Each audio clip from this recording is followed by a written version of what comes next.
Hi guys, it's me for the char. So for this video, birthday days akong anak. So aside sanda, palitan pa na to siya og bago niya nga sinina. So di ba? Transformation.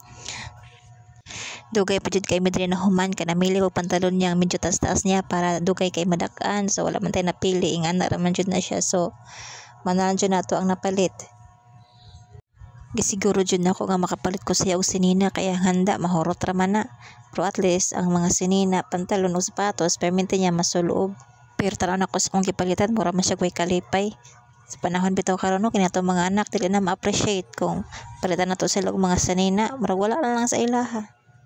Pero sa unang panahon, palitan tag mga bagong sinina, agoy paska na jud natong lipaya. Bisan pag ukay-ukay ra na.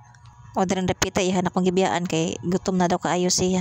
Kitudluan pa ko niya sa kagianan, manibalik dai siya kinasaag na. Kisundan ra pud nako siya tan-aw na to be kung nakatuad ba jud ka.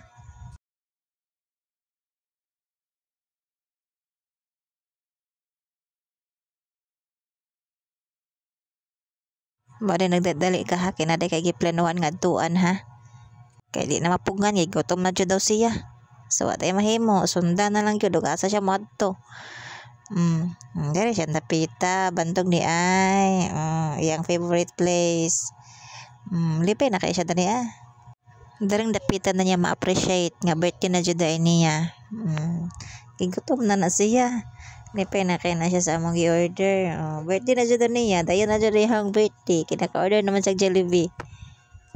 Niabot na usab ang birthday mo nga malipayon. Salamat sa Ginoo nga gipaabot pa ikaw karon.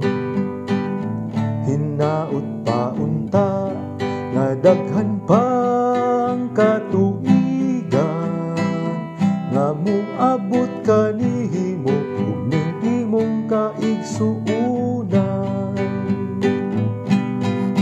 Happy birthday to you, mahal na mo nga igsuon. Dawata ning among pahalipay gikan sa among kasing-kasing. Mao kini among gasa, awit sa Dios nung paghigugma. Uban usab namo si Kristo, ug happy birthday to you. Sa bag-o pa ikaw nahimugso ning kalibutan. Gipanggagia mo ma sa mapinanggaon mong inahan. Pagkatamis gayud nga moamping ang ginikanan. Handuman ang magpabilin sa adlaw mo nga natawhan. Happy birthday